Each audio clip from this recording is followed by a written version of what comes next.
À partir de la page 13 du chapitre 6, on va faire des exemples de calcul de débit. Le premier exemple, c'est pas vraiment un calcul de débit, c'est plus une conversion.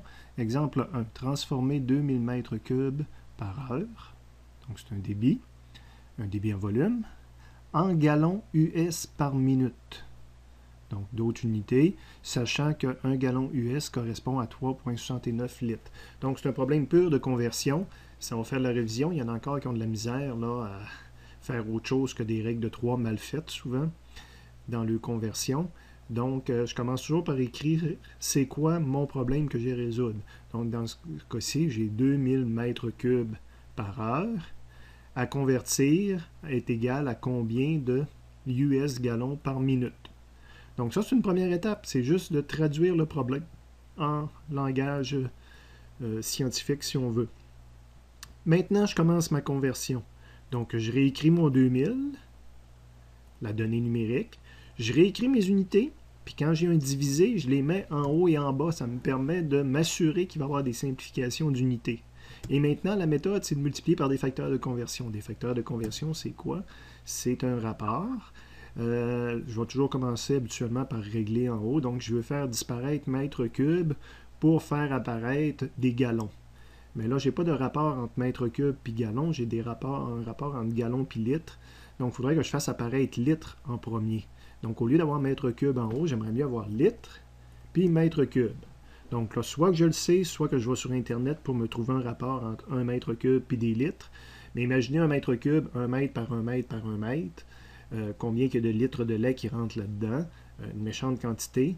C'est 1000, chiffrons. Donc, il y a 1000 litres de lait, exemple, dans 1 mètre cube d'espace. Donc, ce qui va me permettre de barrer mètre cube. Ce que je n'ai pas fait ici, là, mais je pourrais le barrer comme ça. Dire lui est réglé. Puis lui est réglé au niveau du M. Il faudrait que j'arrive à sélectionner le M et à le barrer. Multiplié par facteur de conversion, maintenant, j'ai fait apparaître litre, mais c'est gallon US que je voudrais faire apparaître. Donc, un autre facteur de conversion, je mets une barre en premier. J'écris gallon US en haut. Je ne connais pas le symbole, il n'était pas mentionné, non, mais c'est US gallon, le symbole officiel. Pour écrire litre en bas, ce qui va me permettre de faire disparaître litre. Donc, je vais pouvoir barrer litre avec le L qui est ici. Oups, excusez. On va réussir à l'avoir. Et là, après ça, il me reste à écrire les chiffres. Je montre vraiment dans quel ordre que mes choses sont apparues. Donc, là, il était donné, c'est 1 gallon US pour 3,79 litres. Donc, j'ai US gallon en haut. Il me reste minutes à enlever, à faire apparaître, au lieu de heure qui est en bas. Donc, fois un autre facteur de conversion. Je vais mettre heure en haut, ce qui va me permettre de faire disparaître heure. Le barrer avec celui-là. Barrer. Je veux faire apparaître minute en bas pour faire apparaître le minute qui est ici. Et là, je trouve les deux chiffres qui font un rapport équivalent. Donc, c'est 1 heure pour 60 minutes. Et je suis prêt à aller sur une calculatrice. Donc, je vais faire 2000 fois 1000 divisé par 3,79 divisé par 60. J'arrive à ça sur une calculatrice si je n'ai pas fait d'erreur de pitonnage. Je vais résoudre l'exemple 2. Donc, l'exemple 2 se lit comme suit. Un tuyau est parcouru par un liquide dont le débit est de 2 mètres cubes par minute. Déterminez la vitesse du liquide dans les deux sections du tuyau. Les diamètres sont de 4 cm et de 7 cm. Donc, je le relis pour identifier mes données. Un tuyau est parcouru par un liquide dont le débit est de 2 mètres par minute. Donc, j'ai une première donnée ici, 2 mètres cubes par minute. Donc, c'est un débit. J'utilise la lettre D majuscule. Déterminer la vitesse du liquide dans les deux sections du tuyau. Donc, deux inconnues à trouver. C'est des vitesses en mètres par seconde. Donc, dans les deux sections du tuyau, donc j'ai ma vitesse moyenne 1 et ma vitesse moyenne 2. Les diamètres sont de 4 cm et de 7 cm. Donc, réécrit avec les unités de base en mètres, 4 cm, 7 cm. Donc, je vais avoir mon diamètre 1, mon diamètre 2. Je n'utilise pas la lettre D majuscule, là, comme mentionné précédemment, parce que je la réserve pour débit. Évidemment, je n'ai pas des unités parfaitement cohérentes, donc je vais faire une conversion d'unité en faisant disparaître le minute. Donc, je dois multiplier par 1 minute pour 60 secondes. Et je ne ferai pas le calcul immédiatement, là, pour ne pas traîner beaucoup de chiffres dans mes calculs. Je vais tout simplement écrire que c'est 2 sur 60. mètres cubes par seconde. Je me fais une représentation de la situation. J'ai déjà un début de dessin, donc je vais juste montrer mon débit. Il y a un seul et même débit partout dans le tuyau, donc j'ai mis un vecteur avec D, on voit mal à l'arrière, mais c'est mon vecteur débit. J'ai deux vitesses moyennes, évidemment ça va aller plus vite dans le plus mince, donc ma vitesse moyenne 1, j'ai mis un vecteur, ma vitesse moyenne 2, je vais en mettre un vecteur plus petit, parce qu'il va aller plus lentement dans cette section-là qui est plus large. J'ai mes deux diamètres, donc un diamètre de cette section-là, et un diamètre pour la section plus grande. Maintenant, je suis rendu à l'étape d'identifier quelle formule de physique que je vais utiliser, donc je vais aller fouiller dans le résumé du chapitre 6. Je cherche des vitesses moyennes connaissant des débits et des diamètres. Donc, vitesse moyenne, j'en ai quelques-unes ici. Volume, R, c'est pas des choses que je connais directement. Je connais le débit, vitesse moyenne, débit connu, et l'air, je suis capable de la calculer, étant donné qu'on m'a donné les diamètres. Donc, je cherche ça, puis tout serait connu dans le reste. Donc, je choisirai ici l'équation du débit volumique, la relation entre le débit volumique et la vitesse moyenne. Donc, j'ai reporté dans mon problème que je voulais utiliser cette équation-là. Débit est égal à l'air fois la vitesse moyenne. Je cherche la vitesse moyenne, donc je vais l'isoler. Vitesse moyenne est égale à débit divisé par R. C'est pas l'air qui est connu directement, mais c'est plutôt son diamètre. Donc, je vais transformer, faire de la géométrie. L'air d'une surface circulaire, c'est pi r carré, ou bien, quand on utilise le diamètre, 1 quart pi diamètre au carré. Donc, j'aurais pu écrire pi r carré, là, puis considérer que mon r, c'est la moitié de ça. Mais ça revient à la même chose d'écrire 1 quart pi diamètre au carré. Donc, c'est mon équation de base que je vais utiliser deux fois. Une fois pour calculer la vitesse de la première section. Donc, mon débit, c'est 2 sur 60, puis l'air de ma première section, c'était 0.04. Si je rentre ça dans une calculatrice et que je n'ai pas fait d'erreur, ça devrait donner 26,5 mètres secondes. Je vais l'utiliser une deuxième fois, la même équation pour la section 2. Donc, je suis en train de calculer la vitesse moyenne pour la deuxième section. Mon débit va être encore 2 sur 60, mais 1 quart pi divisé par un diamètre différent. Je n'ai pas fait d'erreur, que je rentre ça dans une calculatrice. Ça donne 8,7 mètres par seconde. Et voilà. Je suis à la page 14 de votre chapitre 6. Donc, dans la section où on fait des exemples de calcul de débit. Donc, on va résoudre l'exemple 3 qui se lit comme suit. On désire remplir une piscine parallélépipédique, beau mot, de 6 mètres par 10 mètres par 3 mètres avec un boyau de diamètre de 2,5 cm. Déterminer le temps nécessaire si la vitesse de l'eau est évaluée à 125 cm par seconde. Donc, on va, première étape de résolution de problème, identifier clairement nos données. Donc, le 6, 10, 3 mètres, c'est des dimensions. Donc, c'est la dimension de nos piscines. Donc, je vais les appeler L1, L2 et L3. On continue à lire avec un boyau de 2,5 cm de diamètre. Donc, je l'ai probablement mis en mètres en ne faisant pas d'erreur. 0,25 pour avoir 2 cm. 0,5. Donc, c'est un diamètre. J'ai pris la lettre grecque phi. Déterminer le temps nécessaire pour remplir. Donc, j'ai un delta t comme inconnu, égal combien d'heures. J'ai choisi de le mettre en heures, parce qu'un temps de remplissage en secondes, ça donne souvent des gros chiffres et une mauvaise idée de combien de temps ça prend exactement. Remarque, c'est pour un remplissage complet, donc on va remplir tout le volume qui est en haut là. Connaissant le dernier chiffre qui nous est donné, la vitesse moyenne, donc le 125 cm par seconde, donc c'est des centimètres. Je les ramène en mètres pour être cohérent avec les unités en haut. Donc 125 cm, ça devient 1 mètre,25 mètres par seconde. Donc c'est ma vitesse moyenne. Donc ça nous prenait un dessin de la situation, donc la piscine, le boyau d'arrosage, les dimensions. Donc, je précise les dimensions de la piscine sur mon dessin. Le diamètre du boyau. Donc, à quelque part, je trouve une façon de préciser le diamètre du boyau. Le delta T, bon, je l'ai mis n'importe où sur le dessin. Là. Je l'ai mis proche du pointillé qui représente mon remplissage. Et ma vitesse moyenne, ben, c'est un vecteur à l'intérieur du boyau. Donc, la vitesse de l'écoulement à l'intérieur du boyau. Ça me prend une formule pour résoudre le problème. Toujours la même chose. Je m'en vais dans le résumé des formules. Je reviens dans le chapitre 6 pour clairement voir ce que je cherche. Delta T, connaissant vitesse moyenne, puis connaissant des dimensions. Donc, je retourne dans le résumé. Je cherche du delta T, mais je connais surtout pas le delta X, donc ça me semble pas intéressant.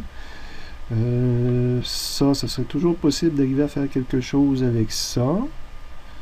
Est-ce que j'en ai d'autres où ce que le delta T apparaît simplement? Oui, celle-là m'apparaît plus simple que celle d'en haut, quoique je vais probablement me retrouver à calculer les mêmes choses. J'aurais pu partir avec elle également.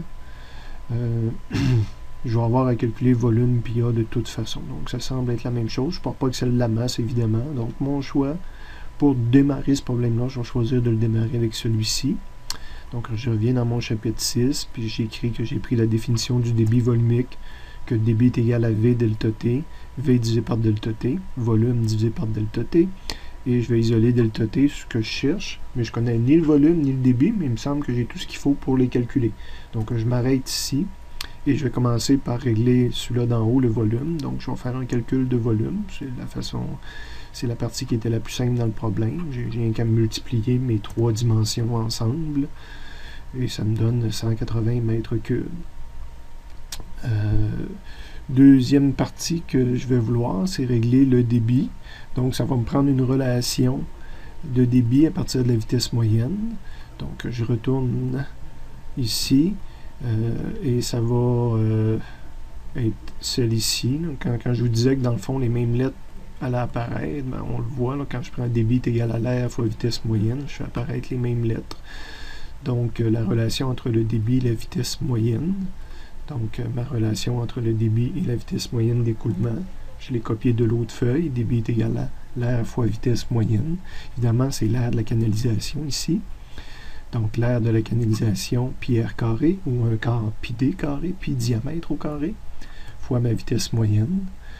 Je peux mettre des chiffres dedans, m'apercevoir que j'ai pas de problème, que je peux tout calculer. J'ai le choix de le calculer immédiatement. Oups, si j'ai une erreur, je ne sais pas si je l'ai bien pitonné dans la calculatrice, mais c'est 1.25. Donc, il ne sera pas corrigé sur Internet, il est juste corrigé dans le vidéo. Ce sera un test de sagesse là, pour les gens qui copient, qui transcrivent directement du chauve. Et il faudrait vérifier ce chiffre-là, si je l'ai calculé avec 125 ou avec 1.25. Donc, je vous laisse le vérifier pour moi. Moi, je vais le vérifier après la vidéo, tout simplement. Je vais le corriger si besoin est. Donc, j'ai tout ce qu'il faut pour calculer mon delta T en haut.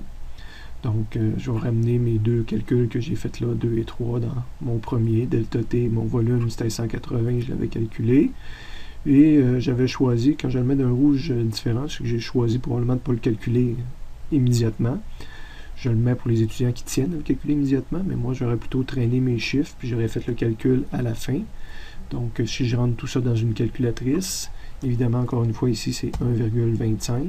Si je rentre tout ça dans une calculatrice, je ne sais pas si la première fois j'ai pitonné 125 ou 1,25 sur ma calculatrice, mais un coût converti, ça me donnait ça en secondes. Puis un coût converti avec une heure égale 3600 secondes, ça me donnait ça en heure. Donc, dès que je vous dis au revoir, je vais aller vérifier si mes calculs sont bons. Au revoir. Je suis de retour juste pour ajouter que je viens de les pitonner sur ma calculatrice et je les avais pitonnés avec 1,25. Donc j'avais écrit 125 dans l'écran, mais j'avais pitonné les bonnes choses sur ma calculatrice. Au revoir. À la page 15 du chapitre 6, on fait un autre exemple de calcul de débit, soit l'exemple 4, qui se lit comme suit. Un tube stationnaire de 2 mm de diamètre est utilisé pour lubrifier des roulements à billes de 3 cm de diamètre, défilant sur un petit convoyeur dont la vitesse est égale à 0,25 cm par seconde. Quelle doit être la vitesse moyenne d'écoulement minimale pour que chaque roulement dispose de 2 cm3 d'huile? Un beau petit problème, je trouve, surtout pour des gens soit en génie électrique, génie industriel, même mécanique du bâtiment, quelque part, je vois un lien. OK, donc on relie le problème, on identifie nos données. Donc on a un tube stationnaire, on donne un dessin aussi là, pour essayer de nous aider à comprendre la situation. Un tube stationnaire de 2 mm de diamètre, donc c'est le petit tube qui est ici. Donc j'ai une première donnée qui est un diamètre, 2 mm, je l'ai mis en centimètres parce que j'avais deux autres données en centimètres, effectivement. Fait que 2 mm, c'est 0,2 cm.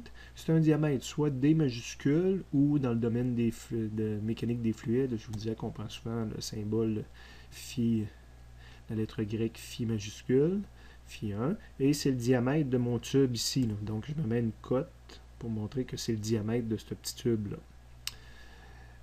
Ça sert à lubrifier des roulements à billes de 3 cm de diamètre. Donc j'ai un autre diamètre. Pour ça que j'avais identifié le premier 1 puis 2. J'avais déjà dans la tête que j'allais avoir plus qu'un diamètre.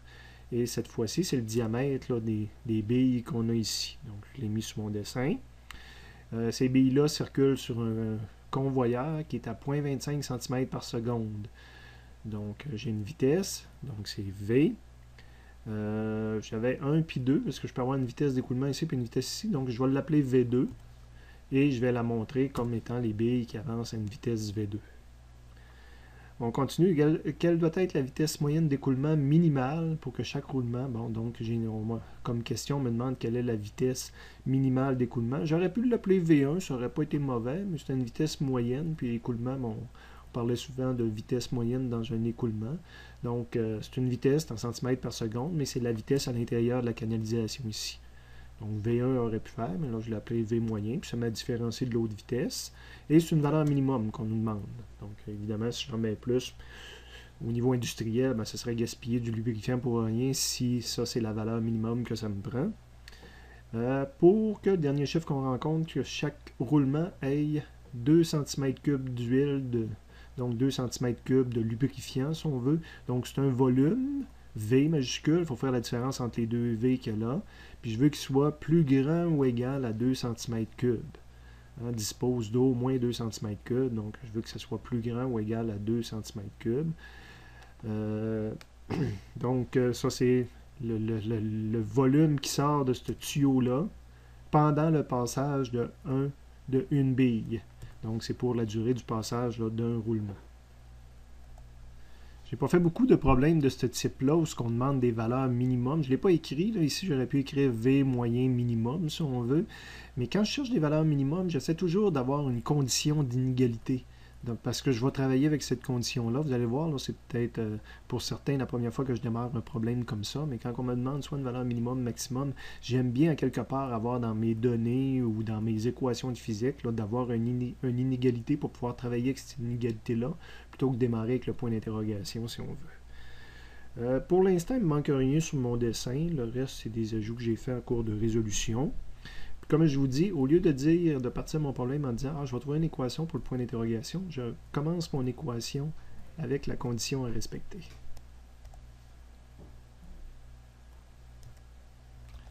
Bon, quand je démarre mes problèmes de cette façon-là, ce que je fais, c'est que j'essaie de remplacer soit les deux côtés pour faire apparaître mon point d'interrogation. Donc, je ne peux pas le faire apparaître du côté 2, mais de ce côté-là, il faudrait que je trouve une relation qui a volume puis qui a vitesse dedans, dans le chapitre 6. Donc, on va aller voir le résumé. Je suis dans le document résumé, dans le chapitre 6, première page. J'ai volume, j'ai pas vitesse moyenne, j'ai volume et j'ai vitesse moyenne. Donc, je pourrais m'essayer avec ça. J'ai recopié ce que je viens de voir exactement sur mon formulaire. V moyen est égal à volume divisé par A delta T. Je veux remplacer le volume. Donc, je vais isoler volume dans ça. La première des choses, je vais l'adapter à mon problème. Le volume, c'est volume de lubrifiant. L'air, ben là, parce que j'ai deux affaires qui ont des circonférences, il faut que je fasse attention. Là, je suis dans l'écoulement. Donc, l'air, c'est la A1. Puis le delta T, ben, c'est le temps que j'ai rajouté justement sur mon dessin. Là, le temps que ça va de passage de un roulement, si on veut, c'est la durée du passage qu'on mentionnait ici. Et maintenant, je vais isoler le V lubrifiant là, pour pouvoir le remplacer dans l'inégalité en haut. Donc, V lubrifiant est égal, ben, ces deux choses-là vont monter en haut. A fois delta T fois ma vitesse moyenne. Le A, je peux le développer. Le calcul d'un air pour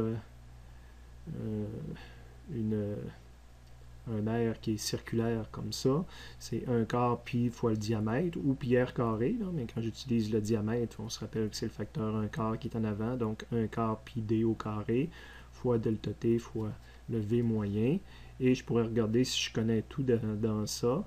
Ce qui est le fun, c'est pas de tout connaître, parce que c'est normal qu'on ne connaisse pas vitesse moyen, c'est lui qui est en point d'interrogation.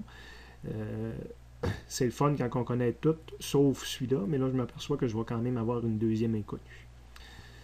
Donc, je vais faire mon remplacement. Ma deuxième équation que j'ai écrite ici, je vais la mettre dans la première. C'est ce qui est mentionné ici, 2 dans 1. Donc, la 1, je rencontre V lubrifiant. Ben, V lubrifiant, je le remplace par ça. Fait que j'ai réécrit 1/4, puis j'ai même mis les chiffres à cet endroit-là, là, mon diamètre au carré, fois delta T, fois vitesse moyenne, plus grand ou égal à 2. Et je vais isoler vitesse moyenne, hein, parce que c'est vitesse moyenne qu'on cherche. Donc, vitesse moyenne doit être plus grand ou égal. J'ai mon 2 de ce côté-là, et tous les autres termes vont les diviser de l'autre côté. Donc, 1/4 pi 0.2 au carré fois delta T.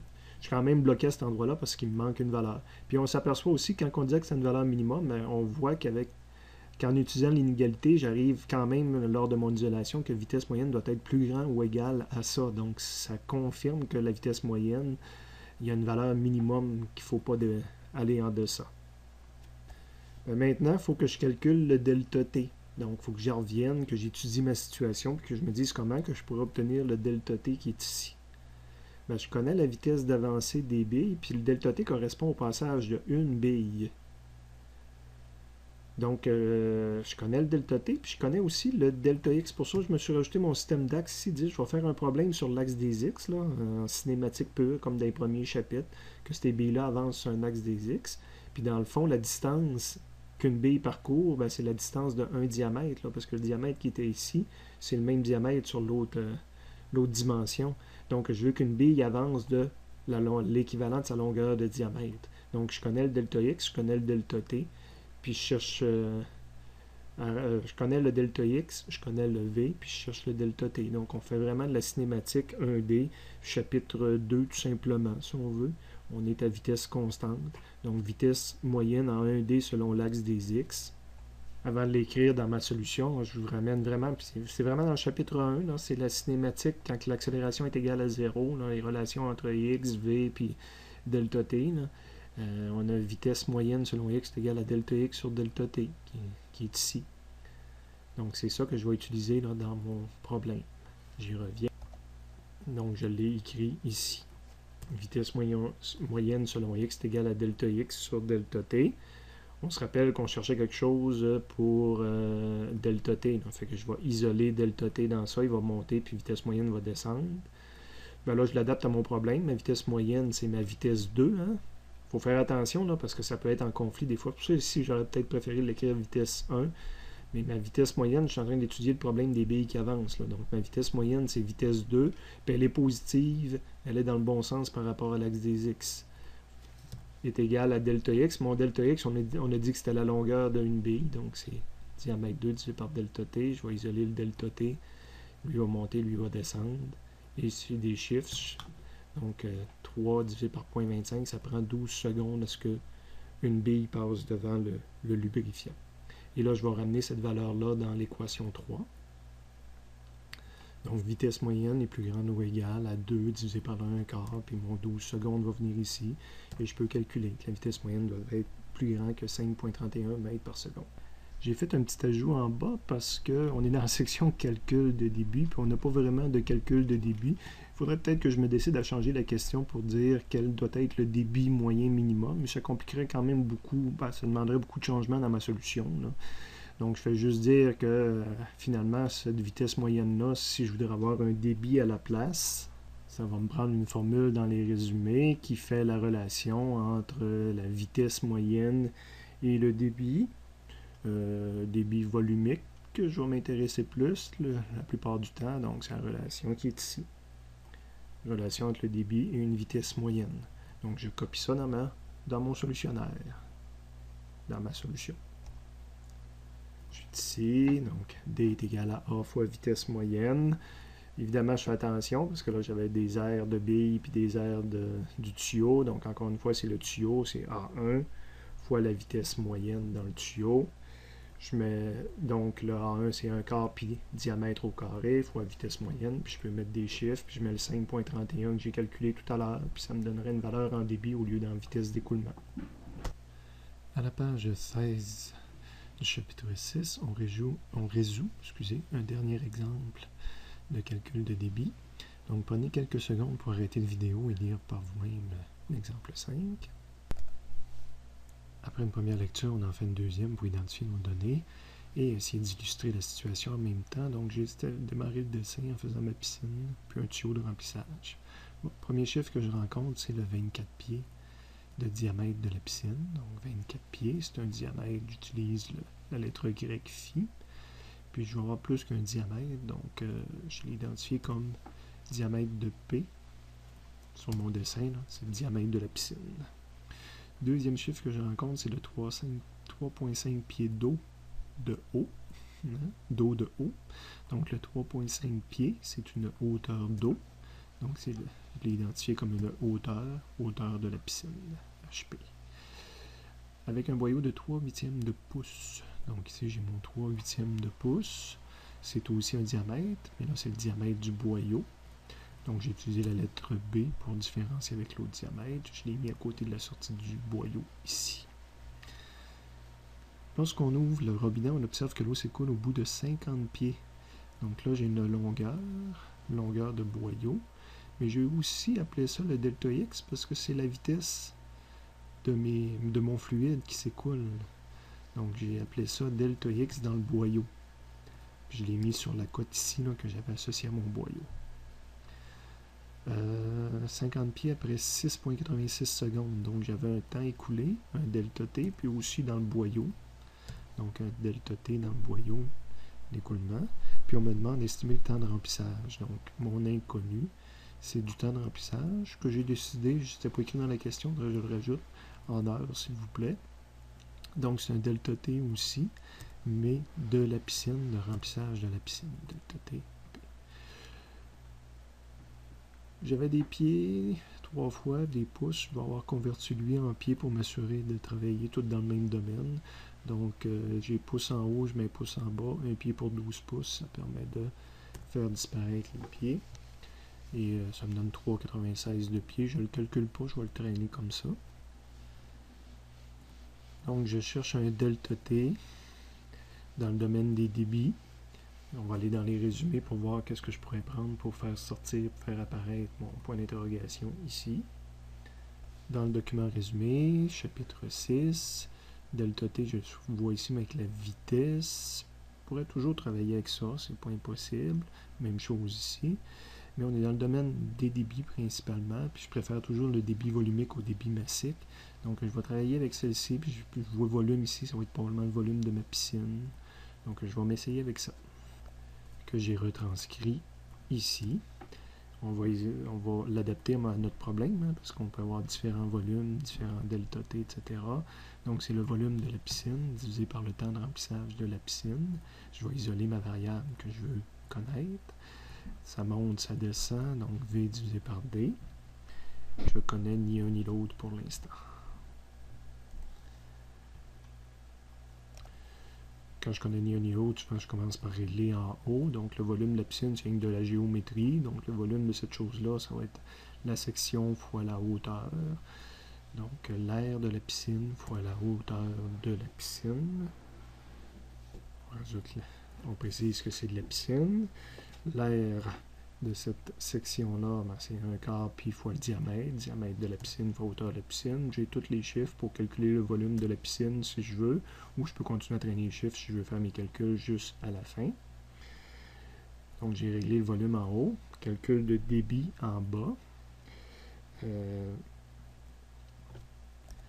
Donc le débit, lui, va être associé à ce qui s'écoule du tuyau.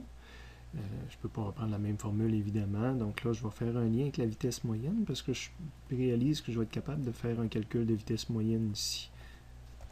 Donc, toujours dans les résumés, là, je vois que je vais pouvoir tout à l'heure utiliser ça parce qu'on connaît delta X, delta T.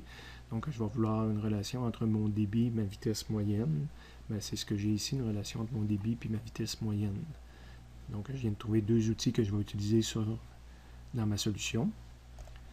Donc, on disait donc que je voulais régler le débit qu'il y a là. Donc, excusez les donc, là, ça en fait plusieurs, hein, changeons. Débit est égal à A fois vitesse moyenne. Le A, ça va être le A du boyau dans ce cas-ci. Je suis en train d'étudier le débit dans le boyau, fois la vitesse dans le boyau. C'est pour ça que sur mon dessin, j'ai probablement ajouté, là, mais il n'était pas strictement obligatoire parce qu'il n'était pas dans les données de départ, la vitesse du boyau ici. L'aire du boyau, ben, c'est 1/4 fois son diamètre à S. au diamètre du boyau, 3,96, diamètre au carré, fois la vitesse du boyau. Je ne connais pas la vitesse du boyau, mais la vitesse dans le boyau, c'est ma vitesse d'écoulement. Donc là, je fais vitesse moyenne égale à delta x sur delta t, ce qu'on a vu tout à l'heure. Avant de mettre les chiffres, j'aurais dû l'adapter à mon problème, là, parce qu'il peut y avoir différents delta t, etc. Donc ici, vitesse moyenne, je le remplace par vitesse du boyau. Delta x, c'est delta x dans le boyau. Puis delta t, c'est delta t dans le boyau également. Donc, j'aurais dû écrire ça en deuxième. Puis après ça, là, je peux dire, justement, j'utilise le 50 qui correspond à ça. Puis j'utilise le 6,86 qui correspond à ça. Si je veux, je peux mettre une valeur à ça. C'est 7,29 pieds par seconde. Si je veux, je serais capable d'utiliser ça, puis de le ramener ici, puis faire un calcul de débit. Donc, un quart pi fois le 3,96 fois le 7,29. J'ai écrit les chiffres plutôt que d'écrire le 7,29. Ça revient au même. Fait que là, j'aurai un débit en pieds cubes par seconde que je pourrais transformer en différentes unités que je pourrais avoir besoin, parce que si ça ne me parle pas, 0,006, des fois, on trouve que ça ne parle pas beaucoup. Puis remplir une piscine, on aime ça, des fois, avoir des débits en minutes ou en heures, etc. Donc là, j'ai fait une conversion. Ça ne fait pas partie du problème. On fait juste se pratiquer une conversion de pieds par seconde pour aller par pieds cubes par minute. Faire disparaître le seconde, c'est 60 secondes sur une minute. Puis là, ça me ramène un chiffre qui commence à parler un petit peu plus. 0,36 pieds cubes par minute. Et peut-être en litres par minute, que ce serait intéressant également. Donc, on se pratique à faire des conversions pieds cubes par minute.